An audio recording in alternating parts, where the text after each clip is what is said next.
Is sugar really that harmful to us? Yes, absolutely. In fact, it's far worse than most people even imagine. I know there are a lot of doctors who still don't get it. In fact, there's one who seems to follow me and watches my videos, and he never fails to comment on, and he's very polite, but he never fails to comment that I'm wrong, that sugar is not harmful, it's not addictive. The only problem with sugar is the calories. I remember I was there in the 1970s when that was the belief. But we've covered a lot of ground since then. There's been a ton of research done since then, and we have that research.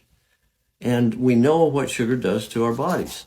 We know that sugar is cancer's #1 favorite food, by the way. I went on PubMed and printed off just a few of the thousands of studies that have been conducted and published regarding the dangers of sugar and what it does to our bodies. Here's just a sampling. Dangerous, disturb tissue and organ functions. Sugar, giving up sugar is a good anti-aging strategy. Lipogenesis, new fat formation.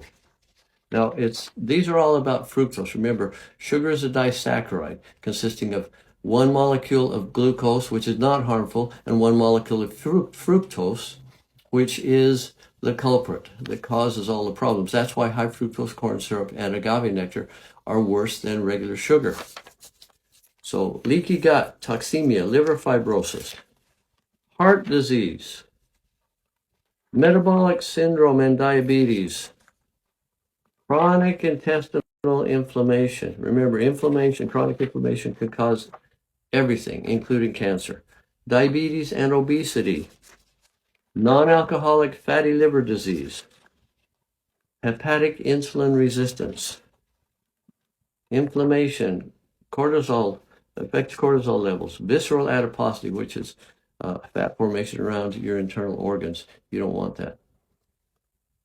Sugar is, in my opinion, the #1 cause of death and disease in our society. And don't believe the lie that it's just the calories. We left that behind in the 1980s. Those were the days back in the 70s when people believed that if you saw a person who was overweight, it was just because that person was an overeater. We know that's not true. And we know that the problems with sugar are far, far, far worse than just the calories it contains.